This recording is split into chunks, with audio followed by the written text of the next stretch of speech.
Hello and welcome to another episode of Pop Life, brought to you by the very good people of This is Revolution Podcast. If you're new to the channel, welcome. So glad to have you with us. If you are a returning listener, subscriber, or one of our very valued patrons, so glad to have you here. A big shout out to all the people that joined us for our 3-hour marathon stream where we started discussing cultural appropriation. Then, as usual, it devolved into 2 hours of ridiculousness.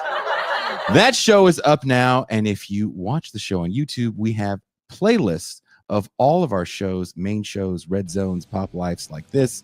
It's up, categorized by date. Make sure after you're done here to check that out.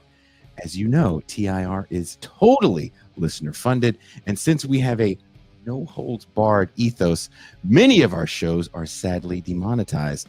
That being said, if you appreciate what we do here on TIR, have the means, and want to make sure we can continue to do all this, become a patron for as little as $3 a month or $30 for the year. You get access to champagne rooms past and present. You get to join us for our patron-only call-ins and make sure we can continue to bring you quality programming such as this. Now, on to something that I'm very excited about. A little bit of a pre-birthday present to myself. We get to interview, talk with David Ellefson. Over 40 years ago, David Ellefson left small-town Minnesota for Los Angeles to stake his claim in the burgeoning heavy metal scene.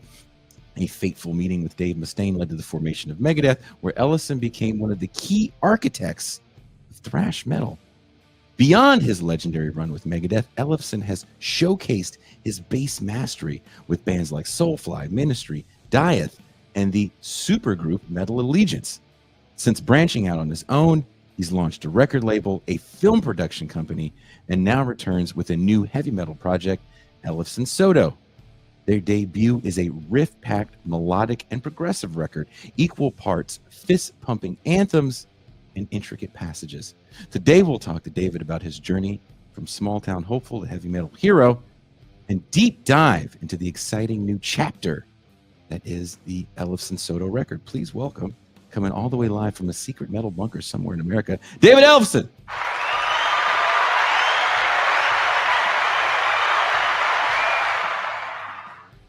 Thank you for joining me. We were having such an interesting conversation off air, and you don't have a lot of time, so I'm like, okay, we got to hurry up and get everything in. I got to listen to the record.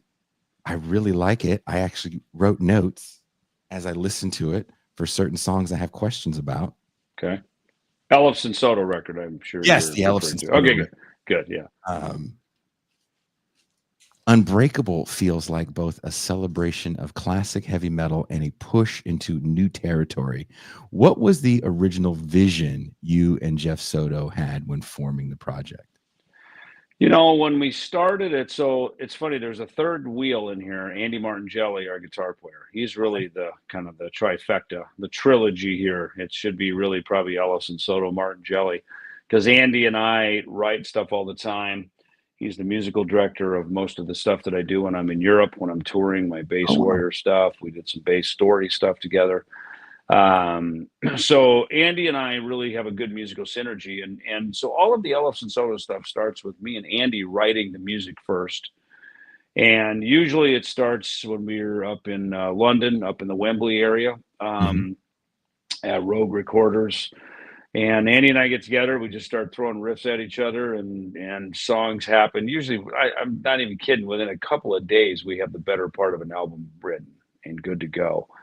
And, you know, then from there, our first record, Vacation in the Underworld, that we wrote in 2021 during the pandemic, you know, we not only had those songs, the better part of an album, but I had one other track in particular that ended up going on a record called Writing in the Wall. And that is a song that I'd written and been kicking around for a while, and I couldn't find the right singer on it. I wrote all of it, but my voice, I could demo it, but my voice wasn't right for the final, you know. And so Andy really encouraged me to call Jeff, which I did. And I just called Jeff. I said, hey, can I just flip you a couple of bucks to, you know, throw a vocal down? And because I don't like to call in favors with, you know, friends that make a living, you know, doing this. So, Understandable. I mean, literally within, I don't know, a half hour at the most, he sent the whole track back with harmonies and all this beautiful stuff like Queen, I'm like, holy hell, man. Um, you're definitely the guy I want to write some more songs with. So I started sending a couple more things that Andy and I had written over to Jeff, and I mean, same thing. They just kept coming back like completed, songs. I'm going, my gosh, this guy. Not only is he the voice that I love and the cool guy that I really like, but he just took the songs to where you wanted them to go. And my attitude is you hire the best and you let the best go be the best. I don't want to have to sit and tell a singer how to sing. I mean, once in a while maybe there's, hey, let's try this on the chorus or whatever. But for the most part, Jeff does on the vocal part what I do on the bass, what Andy does on the guitar. We each get, so I say there's sort of the three sides of the pyramid with us. And so when it came time to do album number 2, Andy and I got together up in Wembley again in 2023. I think it was April 2023 or something. I was over in Poland. I'd been shooting some videos for my band Dieth over in Poland, and I was kind of in Europe at that time. And so we got together. Same thing, just a bunch of tunes fell out, and we didn't really know if we were going to do album number 2. To be honest with you. Jeff's busy. He's got Trans-Siberian Orchestra. He's got his own solo stuff that he does. So it's sort of, so these kind of things, the hardest thing is just to get a schedule, to get everybody together. And so we had the material sitting there. Last year, I think it was August of last year, Andy and we played a show under David Ellefson, under my name. It was a little open air festival outside of Rome. And we were backstage and we were talking about it. I just said, I want to get some more new music into the set, and Andy's like, one more time, hey, why don't you hit Jeff? And so the first thing I said, just a cover would be a good way to start, and I brought up, the idea to do a Queen song came up. I think probably Andy suggested it because we know Jeff is a huge Queen fan. And the song I love from Queen, it's the very first song I heard when my mom bought me the A Night at the Opera cassette back when I was probably 12 years old. And the very first song on that record is Death on Two Legs. Even though the big hit, of course, is Bohemian Rhapsody, to me, Death on Two Legs was just such a cool, heavy, in-your-face track, So I hit Jeff. I think I was sitting in catering, and I said, "Hey, dude, you want to do another one?" He goes, "Fuck yeah, man!" So that's how it happens, So and we realize, as much as it's a group part, like me and Jeff are American. I have the band essentially are Italians. It's a bit limited to what we can work and how much we can do. I mean, we're going to do the Monsters of Rock cruise in April. How often do you guys get together? Is it just a couple times? Not much. Not much. Yeah. I mean, it's funny. Me and Andy are together a lot because we do Bass Warrior Tour every March. Some one-off things that we do. He and I get together, and work on music and stuff and throw ideas at each other. But and Jeff and I talk all the time. I see him every year when he comes through Phoenix here with Trans-Siberian Orchestra. So, we all see each other, but, to try to make a band work like that, I guess it's one of the perks, I guess, of what happened from COVID. Everybody got creative about trying to work with other people because we were all home and no one was on tour. But also, it's kind of the modern day, right? It's the modern age where, we're not all renting a rehearsal room, walking in, jamming some tunes, you know what I mean? It's like now we kind of throw ideas back and forth over the internet, and if there's synergy, I like to be in the room. I mean, I was going to ask you, what do you prefer as someone? Look, I told you off air that I lived in the room and played in the room and miss the one thing I miss. I now live in Mexico. The one thing I miss is being in a room. If I could be in a room with my buddies one last time, I don't have to be on the stage. I would just love to be in a room with those guys again, making noise. Do you feel the difference coming up with a riff, sending it to someone, they send it back? Does that take something away from you with that camaraderie and that bonding in the room?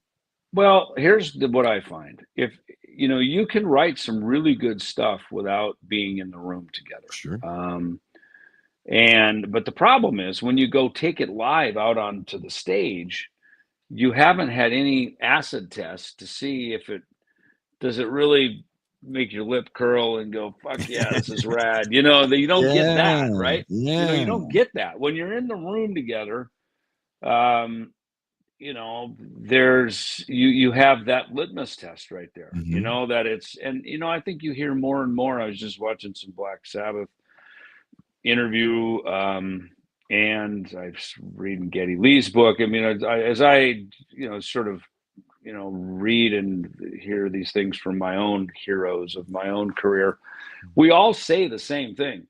We wrote the song for us, right? If we Hmm. didn't like it, God, there's no way we're going to let it out of the band room, right? It's like there's no. And I have another example of that. You know, my band F5 that I had Hmm. when Megadeth disbanded back in 2002. I wasn't looking to put anything together, but I happened to fall in with some guys here in Phoenix, and we formed this group F5. And you know, in the band room, we wrote some great stuff. I mean, within a month or so, we wrote like an entire album, and we couldn't wait to get together every couple of days to write more songs. And they were just falling out left and right. You know, we just had a great vibe. It's good synergy. In fact, they wanted to go play a gig at a club here, and I kind of chickened out because I was like, well, God, I haven't played a little club like that in years. And, you know, should I do that? I didn't know what to do. I'd been in Megadeth. Oh, I'd been in Megadeth for 20 years. No, I regret it. I wished I yeah. would have done it. And, you know, part of it was just, you know, it was just a new chapter. You know, I'd been in a, you know, we built our group from the bottom up to the top, and suddenly one day it's over. And, you know, now I'm starting my next journey, and I was under no delusions that, you know, F5 wasn't going to be an arena rock band like Megadeth became. You know, I was, you know, without, you know, these things take time to build. And I wish I would have done it because it would have been fun. But our band wrote a bunch of songs. Well, then a friend of mine came along, and he worked at Clear Channel Radio. And this guy had golden ears, man. I mean, this guy could pick a hit, whether it was J Lo or freaking Savage Guard, whoever it was. This guy Hmm. had those ears, and he would pick the songs that ended up on the radio from all formats of radio. Hmm. And you know, he heard us, and he took us in the studio, and we crafted a record with him, which is A Drug for All Seasons. And we became out of that process a very different band. Now, I love that record. I think we made an incredible record. Hmm. Um, did it translate to the stage as well? I would say maybe not. And for my fans who like a certain, you know, like what you and me do, you know, that Bay Area be in the room kind of thing that you and I grew up on, you Hmm. know, that's what my fans want to hear. So that record didn't connect with them as well. And had we stayed the course of what we were originally doing and building it from this kind of grassroots thing, guys in a room, play a club, take it from there, it probably would have gotten a much better groundswell and would have and gotten its own little fan base just based on that authenticity that you and that's a problem with the internet recording thing is you can remove authenticity. You know, you can make everything perfect Yeah. and you can make it all glossy and competitive with what's out there, but you know, you can also surgically remove the heart of the music. And ultimately, that's what people like. You know, they don't like, Mhm. oh man, your bass drums are perfect or hey, your guitar tone's awesome. I mean, that's cool too, but Certain people like that, right? That's a certain yeah, type. it's They're the I, I, minority. I'm tired of hearing those records. I mean, to me, that was the 2000s. Every record that came out had this certain production style to it. And, you know, now more Dreams and more dreams. than Yeah. more than ever, I like to hear records that really have some fucking diesel fuel in the tank, you Did you know. guys And mic cabinets for this? on this record, we did. So it's funny. I played the bass. You know, Apollo cut all the drums in the studio. You know, big room. These are not Mhm. programmed drums. He rented a studio, cut the drums, so they're real drums. You know, that's a different sound too. All the mics bleeding into another to Mhm. capture the sound of a kit, the overheads. You know, Mhm. when you hear a cymbal fade and dissolve, you know, is a that's a just an organic, real sound, right? Mhm. Andy's got a bunch of stuff at his house, at his home studio, where he recorded guitars. He's got cabinets, amps. There's a little bit of modeling stuff, but for the most part, it's speakers moving air, and you can tell a lot of guys, even on live now on big stages, are they're doing the digital thing because it's Most. easier, it's more effective.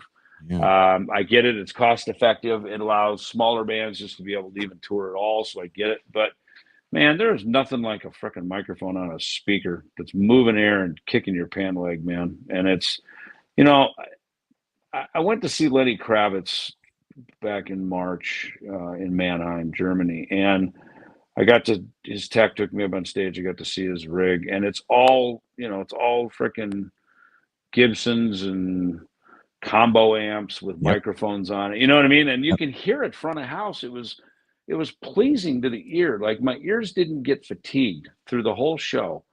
And the other guitar player, I'm sure, probably had a similar thing. But to me, when I hear digital live music, it hurts my ears. It's like digital is ones and zeros, right? That's what Mhm. all digital anything is, right?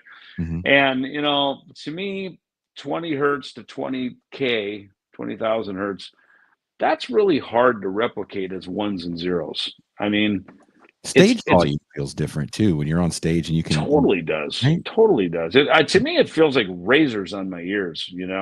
Mhm. And, look, as bass players, we've always gone direct. You put a mic on a cabinet or you do a DI, direct out to the house. So we've always kind of done the direct thing. And that's not digital. That's just sort of direct off the bass. But, with guitars and keyboards, of course, or what they are, but, guitars and stuff, there is a real science to, getting a really true in the room sound. And if you're mixing in any digital stuff as well, which helps for programming effects and things like that. But there really is an art to getting it right, I think, front of house. And obviously, the more money you have, the easier it is because you've got kind of an unlimited budget. But I can tell big groups or little groups when I hear it.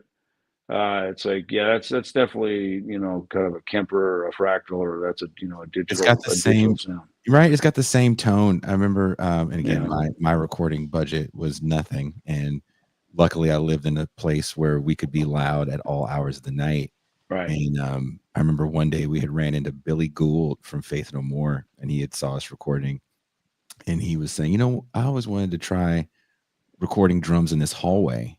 So we waited Hmm. for the studio to close like the regular hours. So it's probably like 2 a.m. And we were like, what if we put the speaker cabs in Yeah, the hallway?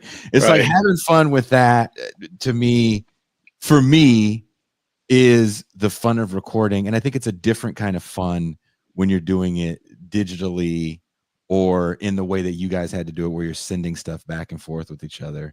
Right. Because I feel like your bass sounded meaner on Hmm. this For record. I sure. don't know if you're using distortion No, I'll tell lightly. you. I'll tell you what I used. We went to Rogue Recorders in Wembley. Me and Andy and our engineer Alessio, who's super talented, great singer, great musician. He sang with Dragon Force for a while, and he is just a fantastic musician. And we had a Fender P bass, a 5-string passive. Okay. It was blue. It looked kind of like the Steve Harris blue bass, and it was passive. And so I was kind of going, God, I don't know if this is gonna record okay with that. I find lots of times with a 5-string and Fenders, I'm not always a fan of Fender 5-strings because I feel like the scale length isn't long enough. They thud out a little bit. But Mhm. man, this bass was magical. And so I love that model. And we borrowed it from a friend, and so I really within 2 days I recorded all the bass. And it's funny because even though I co-wrote every song, sitting there and creating those bass lines was very intense, like musical intensity, very condensed thought life. You go into that kind of a session, and I've done this before with Megadeth records and other records I played on. You go in, man, you are going down into a deep dive like you've never been to before. like something that stretches your soul, your ability to find things in your playing that you didn't even know were there, you know, Mhm. to be frustrated, you know, to, you know, it's funny that I saw a really funny thing. I was in the studio the other day cutting a track here in town, and the guy had on the refrigerator, he had it's called the creative process. He goes, "This is awesome. You know, number one, this is awesome. Number two, this is challenging. Number three, this is shit. Number four, I am shit. Number five, it's not that bad. Number six, this is awesome." Right? That is it in a Right? nutshell. Yeah. Isn't that it? Right? Because you Yeah. get to that place, you go, Yeah. how come I can't fucking play this? It's like, this is, you know, or, you know, Andy will be like, no, the riff, there's a little change down here. And, you know, and it's at that moment you get super resentful. Fuck you. You're a guitar player. Don't tell me how to play my part. But you have to play it because it's what it is. Right. And, you know, we laugh about it. It's funny. We literally laugh and make jokes at each other. But, you know, maybe it's a riff he wrote or something I wrote, but through his hands. And I really am very thankful for Andy with Ellefson Soda stuff because, you know, he's younger than me, Mhm. and he's got a very feisty, fiery, powerful sound. His hands on the guitar are great. He's a boxer, so he's Italian, you know, so he eats good and he drinks a lot of coffee and he likes to hit hard, you know.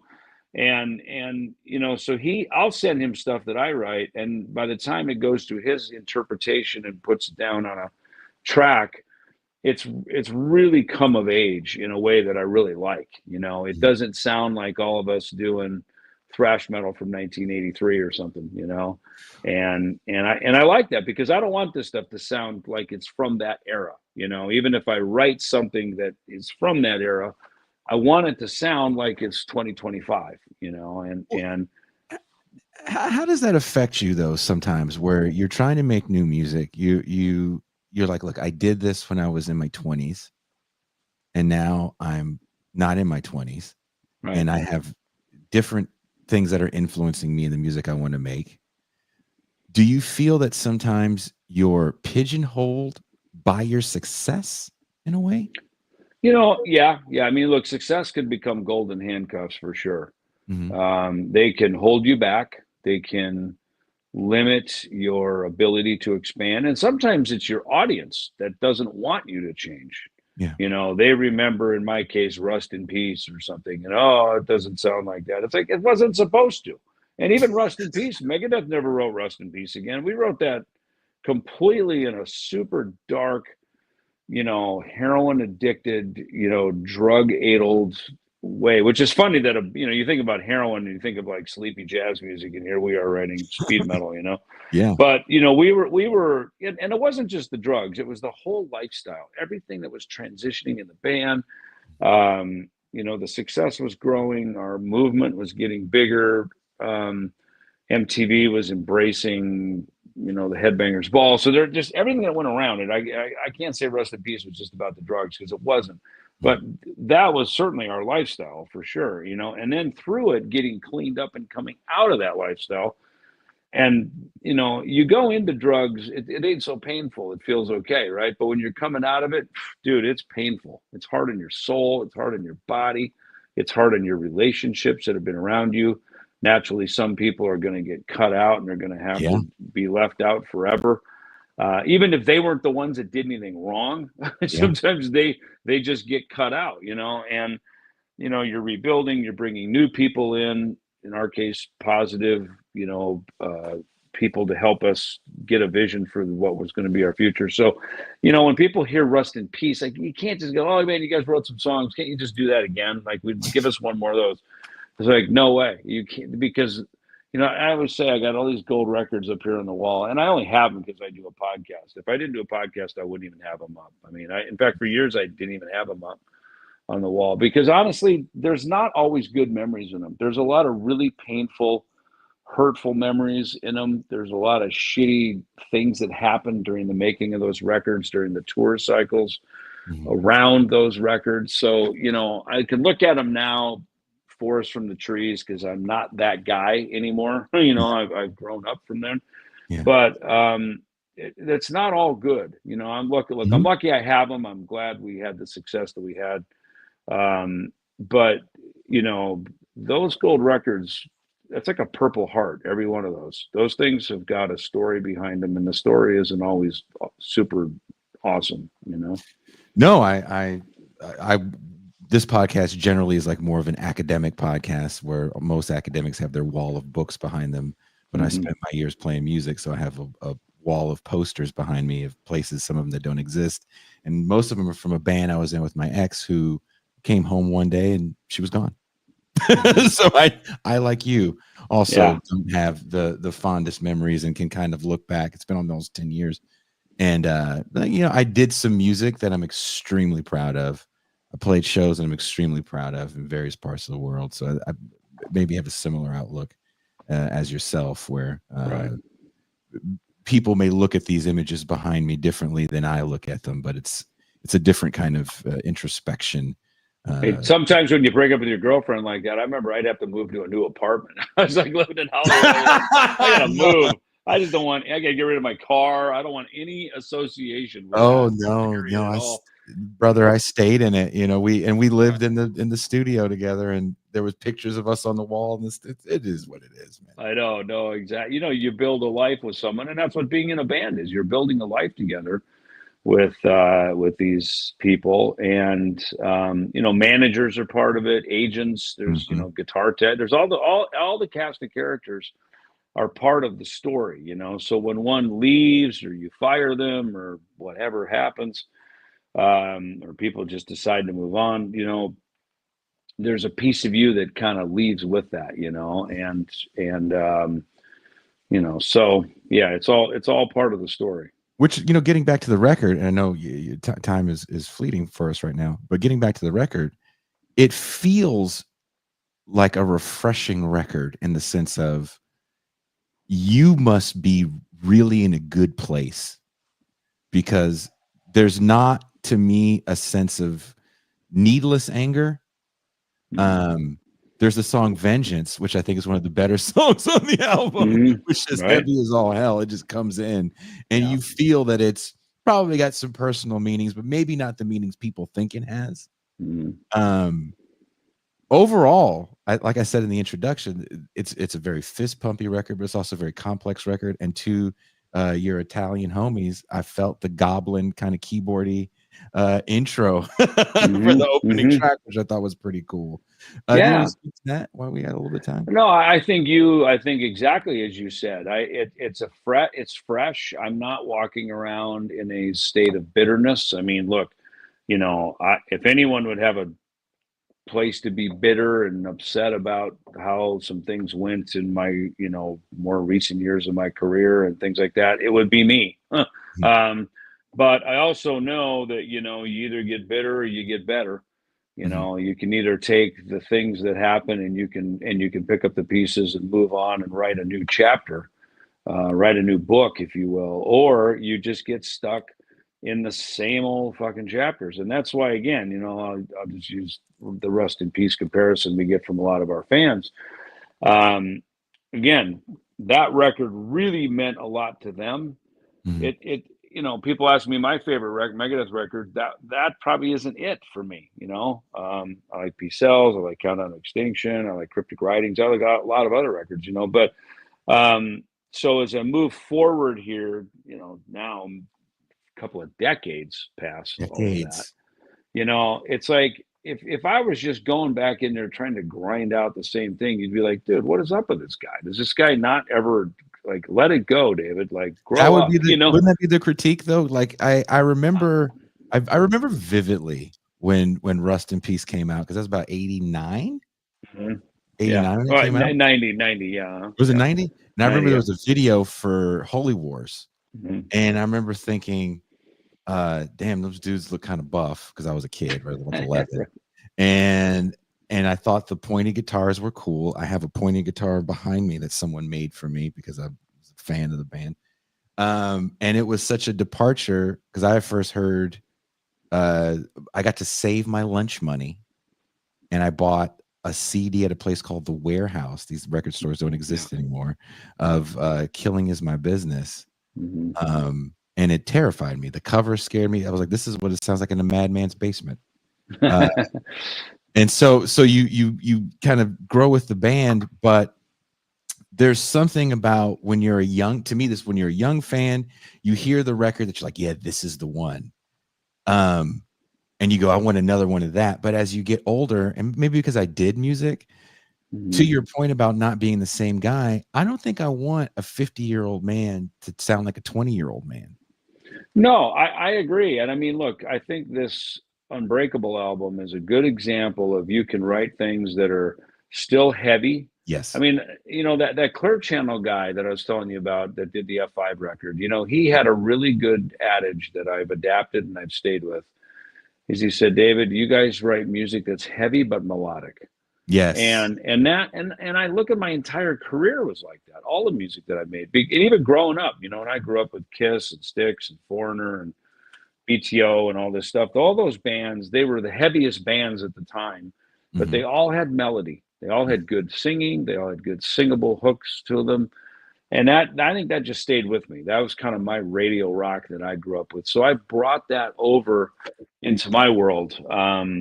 And so I think with, you know, with Unbreakable, um, and I think having, you know, the Italians, you know, Paulo and Andy, you know, and even Walter, who's my touring guitar player for Bass Warrior, he played a solo on the record as well, because I want everybody to be a part of it if we can, right? Since we may end up all be touring this thing or being on stage with it at some point. Um, you know, they're younger than me, you know what I mean? So I think that started with F5, and also playing with guys who are younger than me, grew up on my music, but don't sound like me. You know, they didn't go form Megadeth 2.0. They went off and, you know, they also were inspired by Avenged Sevenfold and Linkin Park and, you know, the 90s and 2000s music. They were inspired by that as well.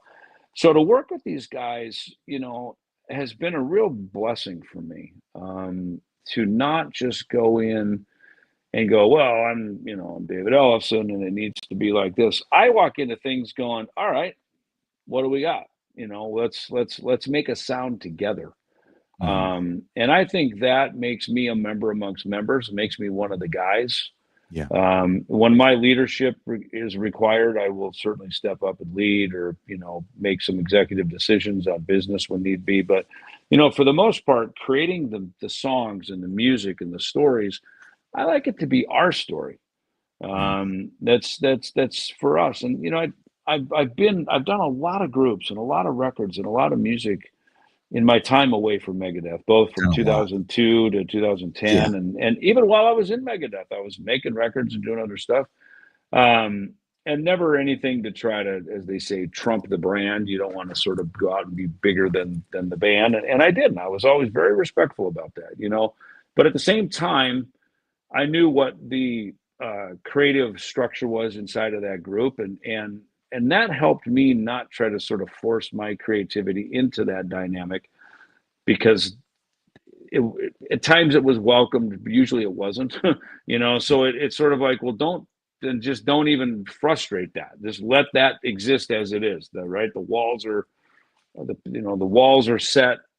That's what it is. So take these things and go elsewhere with it. And toward the, you know, my later days in Megadeth, there was a lot of downtime. I mean, we had months, almost a year. 2018 was almost, except for 8 weeks of touring, we were off the road. 2019, we had 3 weeks in the studio, and that was it. Nothing, you know. Yeah. 2020, we got 8 weeks in Europe with Five Finger, and then COVID hit. COVID hit. You Yeah. know, and then 2021, we're still in COVID, and then, you know, I'm let go from the group. So it's like, you know, there's about 4 years in there where there was just not a lot of activity, you know. And so for me, I'm glad that I got well ahead of that and already had a creative life, a creative cycle that was already moving and in motion. So it's not like, you know, oh, I'm not in the band anymore, I got to start all over. It's no way. I was way ahead of that, you know, and because I'd already been part of that in 2002 when the band broke up. I'm like, yeah, I'll never let that happen again, you know. Well, So, you know, so for me, I think, you know, I've been on this creative journey. obviously I'm most famous for Megadeth stuff just because the numbers were big, right? And the support, Capitol Records and everything. But, I wanted to be able to step off of that platform and not have to go, I Yeah. wanted to be able to make a lateral move Yeah. and be able to just keep going now, and I feel like that has happened. And I feel very blessed that has happened.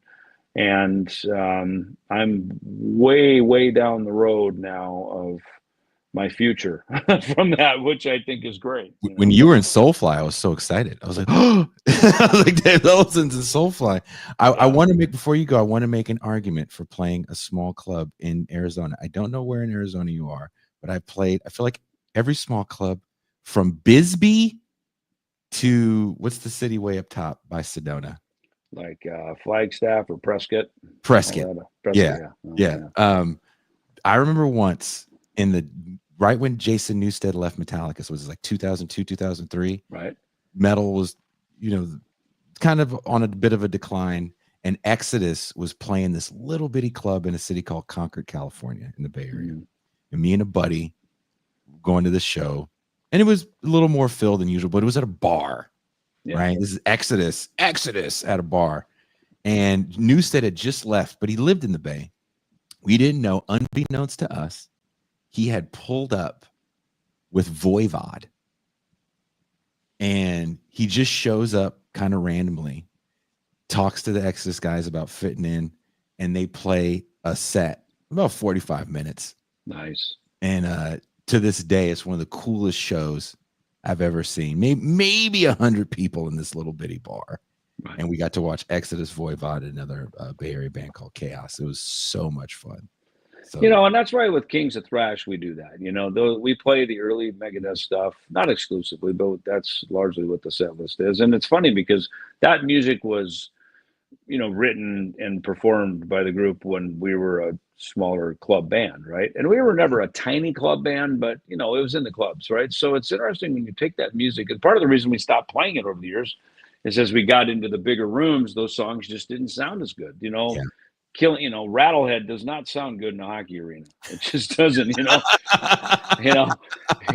so, it's, The Conjuring, when you're on MTV and you play The Conjuring, like, the girls in the audience go like, what are they singing? Questions about the devil. We're good here. So you lose the mainstream audience. They don't connect with it. Right. So that's right. A lot of those tunes got phased out of the set list over the years. And so with Kings, we went back to it specifically, very pointedly, and very, very intentionally to hone in on those days. They're fun to play. Their songs are super fast and aggressive and fun. But it's like what you were just talking about. You play it at the club with Voivod and Exodus. That's where it belongs. That's where it's meant to be. So. And you're right. There, headbangers love that, man. It's so much, because I go out and I see shows, I see my friends, and it's like it seems like half the time I'm always walking up to a stadium. I'm like, how did since COVID, everybody now plays a stadium. It's like I don't know how this happened, right? Because tickets are more expensive than ever. Everybody's playing in a freaking stadium now.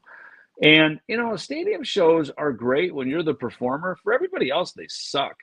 It's like the worst place to see a freaking concert. It's terrible. It's and even arenas are like, it's okay, I guess. Arenas are kind of more manageable with production and stuff, but it's for concert goers, bigger is not always better. And even that's me as a fan who I get to perform on all the different size stages and all the different rooms of the world. And I get it, I can appreciate, playing the Whiskey and playing some little club in Texas and stuff where the fans are just, they love it. And I think about myself, when I'm at a show and if I'm standing there and there's 10,000 people there, outside of, there's a bigger production, so maybe it's a bigger presentation. The reality of it is, it doesn't matter if there's 10,000 people or if there's 10 people there. We're all going to have the same experience, right?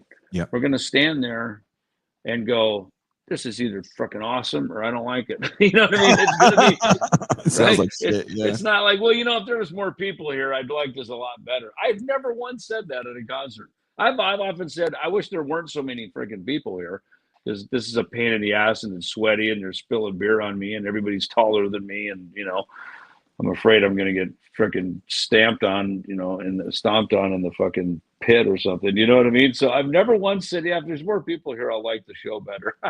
So it's, so it's interesting I'm glad I personally put myself in those positions from the audience point of view to just get a feel of, okay, what is the audience really seeing when we're up there on that stage performing? Because it's our genre, as Bay Area thrash, let's just call it. We were the same. Like the guys in the audience could be on stage, and the guys on stage could be in the audience. That is. It was. And do you punk think rock, it was more, same thing, right? Do you think it was more interactive? Like again, because I'm from the Bay, and I've gotten to meet the dudes, right, that you came up with. They talk about also their friends that were like thrashers, like this guy Toby Rage. Remember Toby Rage? I remember Toby Rage, totally, man. Like when you hear these stories, it's different to me because I feel like I'm in the age of the doer and people don't want to appreciate anything because they want to either take that as content to talk about or do their own thing. And when I hear stories from when you guys were coming up and talk to those dudes, which I've done, I would rather do that for a living sometimes, talk about those days. And then there's that book, Murder in the Front Row. I remember those guys were putting it right over here. Yeah. Asking about these shows and having some guys go, oh no, I was there that night and this happened this night and this is the night blah blah blah happened. Or even the first time you guys came up to the Bay Area in Megadeth, people go, oh dude, I was there and they played at the old Keystone, which turned into the blah blah blah in Palo Alto. And but the scene consisted of people that wanted to rock out and have a good time as well, and not a whole bunch of doers. Does that feel different? Look, I'll give you a good example. So, Exodus, rowdy, fun. Their shows could be hit and miss. They had an amazing show on that New Year's 85, 86 at the Bill Graham Civic Center, Metallic, Exodus, Metal Church, and Megadeth, I think was the bill. And they were the best band in the bill. They were amazing that night. They just crushed it. And then other times, they're always great. They're always a powerful, fun band. But you have your great nights and your whatever nights, right? Well, I saw them overseas this at the beginning of the summer back in June, and they now Rob Dukes is in the band, and I saw him here in Phoenix too at a club, and it just didn't have the same impact to me because it was just as a dirtier, different room, that but I saw them overseas, and man, they sounded so good. Like I told Gary, I said it sounded very expensive, which is really good, you know what I mean, especially for a thrash band to sound just fucking tits on, right on the point, and they did. They just sounded fucking great, man. And Sacred Reich was with them. They sounded great as well. So it's really great when you see friends like you just mentioned, from the Bay Area, from back in the day, back in the scene. It was rowdy, it was loose. To now in today's age, this is the last hurrah. I was telling Bobby Blitz that when I played with Overkill last year in South America, I said, this is the last hurrah. It could be only another year or two. It could be another 20 years. We don't know how long the last hurrah is, right? Yeah. But I think kind of once you hit about, 50-ish, and certainly by the time you're 60, which a lot of us are now, this is it, man. Because people get health issues. Yeah. Things change. Shit, now we got AI doing all this stuff. It's like, you just never know. We do everything we can to control our music internally, but trends come and go, things happen, or COVID shows up. Hell, AI, who knows? Maybe every record in 5 years from now will be some AI thrash metal record. Who frickin' knows, right? Did playing with Ozzy, because you got to play at the farewell show, right? I did, yeah. Which was pretty awesome. I've gotten to see some most of the footage. Mhm. Does that put a period at the end where most people don't? I couldn't think of one actor, I couldn't think of one musician that actually said goodbye on their terms, right? We've You had know, tribute post facto. y yeah, no, 100%. I think he did it the right way. They really, it's they, because it's Ozzy and Black Sabbath, you know, Yeah, they both bands ended, right, at the same yeah, time. But, you know, just speaking to Ozzy's life and career, you know, he, you know, it seemed like, as we all saw, he really wanted to come back to just say goodbye, and for all of us to say goodbye to him, you mhm, know, and you know, to put the whole thing back together again, the OGs of Black Sabbath, you know, not just for us to say goodbye to them, but you know, they want to say goodbye too. You know what I mean? So it's like to bring everybody back so that it really is a farewell. I thought that was very well done. I mean, it was perfect. It was just really flawless, and you know, um, you know, to have these sort of to have, you know, it's almost like you have the wake before the funeral. You had the mhm, celebration of life literally 2 weeks before he passed. You know, yeah, so what a, and you know what a, and we all knew the end was near. You know, it wasn't a secret. And you know, but we didn't know all the condition of it, and it's not our business. It's a private thing, right? But so, but for at least for to have that moment where we could say goodbye and rally as a team, and it wasn't just metalheads. I mean, like Sammy Hagar, Steven Tyler, Travis Barker. There were non-metal guys there performing. Ron Wood, you know, yeah, so it wasn't just metalheads; it was rockers of all generations. You know, Youngblood is the new guy, and so for all of us, you know, everybody to be invited to that, to be part of that, to put together the, you know, the retirement party, if you will, and the farewell. You know, I thought it was brilliant. You know, and you know, there was talk like, well, God, maybe some other people should be doing this. You know, like who still has original members in the bands, and maybe there should Aerosmith, be right? Aerosmith for sure, you know. And hey, and in one way, Boston to New York is like Birmingham to London. I mean, I think an Aerosmith farewell would be amazing, you know. And you know, I don't know if they're going to do it or not, but you know, you're right, that there's one, and there's a lot of people, and it's not just about, you know, doing the farewell cash grab. It's about the fact that they gave the money to charity. That made it even more important that Yeah, it wasn't a cash grab. yeah, It was, hey, we're going to do this. We're asking everybody to show up and be part of it. What's good for one is good for all. It's not like one band got paid a ton of money and no one else did. It's like no one got paid. It was yeah, a free show that everybody pitched in their time and their effort to make it happen, and the money went to the charity. And um, I mean, it just was so well done on every level. And of course, these are the best people in the business, you know, that were there, from the production staff to the managers to the organizers. So it's, you know, it just, you really just can't say enough good about how the event itself was. mhm. And then the fact that, you know, our dear beloved Ozzy, you know, passed a couple of weeks later. It's just that really, that was the exclamation point, you know. And you know, yeah, it does make you think. It's like maybe we should do more of this more often, like the way they did it, you know. Yeah, I mean, you have to have a certain amount of foresight, maybe that it's hard to have when there's just obvious hubris when we're musicians, even if we're up in age, because we don't know. Oh, I can still do it. I can still carry a tune. You know, Right, right. I can get help loading in and out. I can keep doing this, and then one Yeah, day you can't. yeah, So it yeah. was it was a beautiful thing to watch. It's pretty awesome that you were a part of it.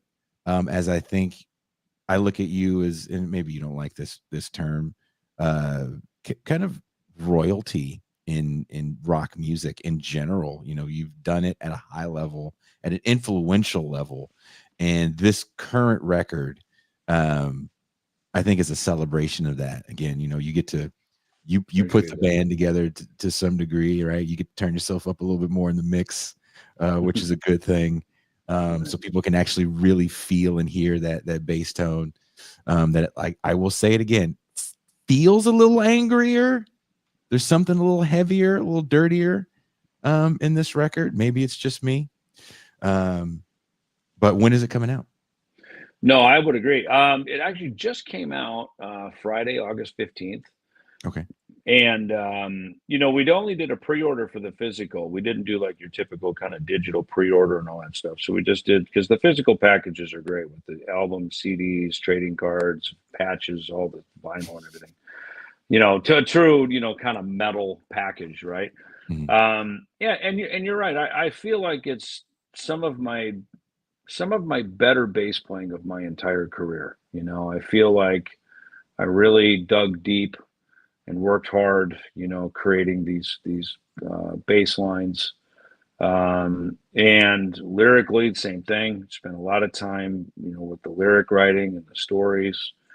And of course, when you've got someone like Jeff Scott Soto who can sing anything, Yeah. that's great because he's just a blank canvas. You can throw anything at him, and what he comes back with is as good or better than you heard it in your head when you were writing it. And I appreciate that. I didn't, I don't want to just keep making music just because I'm bored and I don't have anything else to do. It's like if you're gonna make a record and you're going to go through that process, because it's a long process. Like I said, this took a couple years really from inception to street date.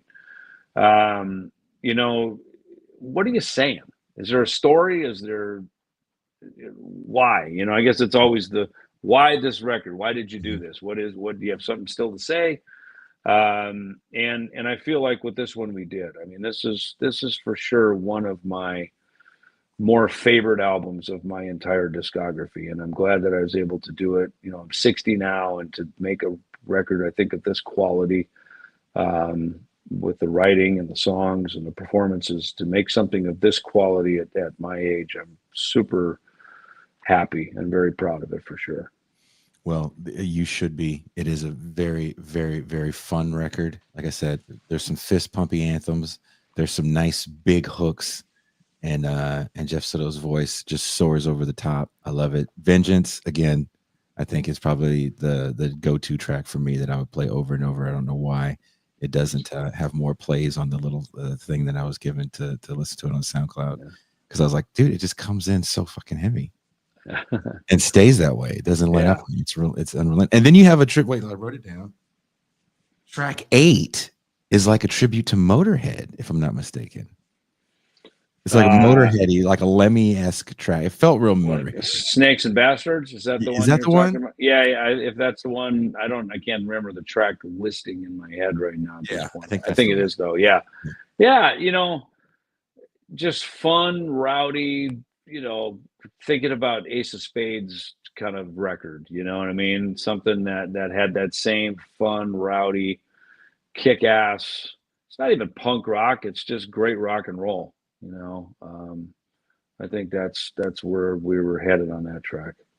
Well, it's an album that I think flows well from seasoned professionals that tried to make a record that isn't random songs that can fit in a playlist, but songs you have to hear in the order they were put in. So that to me is important when listening to records. I don't know if you feel the same way. It's like there was an era before vinyl and cassettes, and then there's the CD era where things just change a little bit. Yeah, I mean, the CD, and I totally agree with you. I think that, if you're just writing, you can write tracks, right? And because you're just trying to, everything's singles oriented, Spotify, this kind of stuff. Versus when I don't do that. That's never how I've recorded. I've always made albums that are a collection of material. It's a collection of stories. I always say it's like the family photo album, right?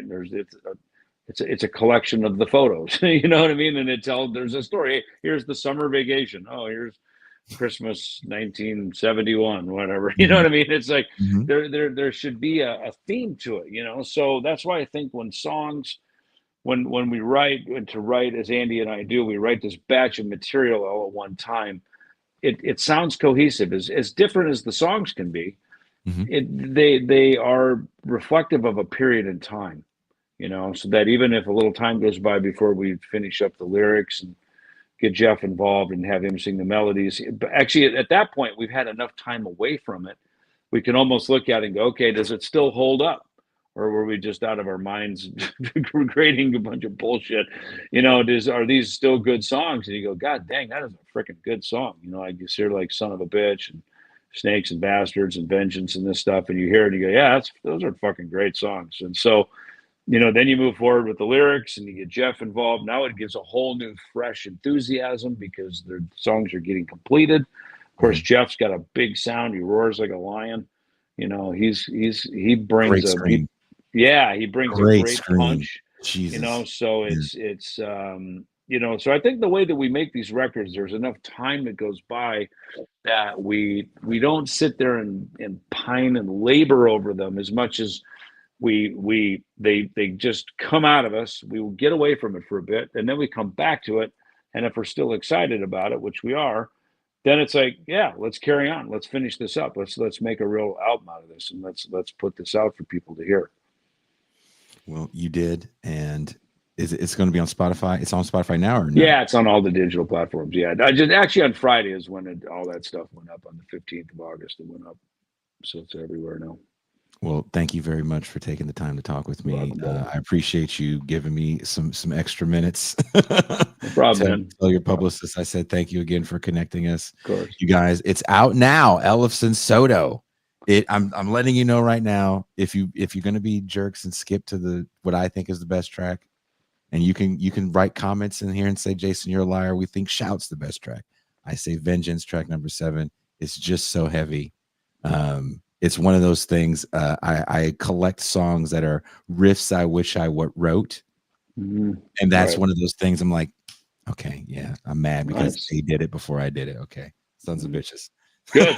Great. I love it, man. All right, buddy. Have a good one, Jason. See you, man. Thank you very much. See you, dude. Bye. David Ellefson, thrash metal pioneer, music pioneer. Let's just be honest. Music pioneer, decent human. Maybe before we say music pioneer, we should say decent human. He didn't have to give us all this time. I was given a little bit of time from his public. That's how these things work. And I was trying to take advantage of it. And he was nice enough to give us extra time. Wonderful. Let's give him another shot. Wonderful individual. So on that note, I'll be back Tuesday.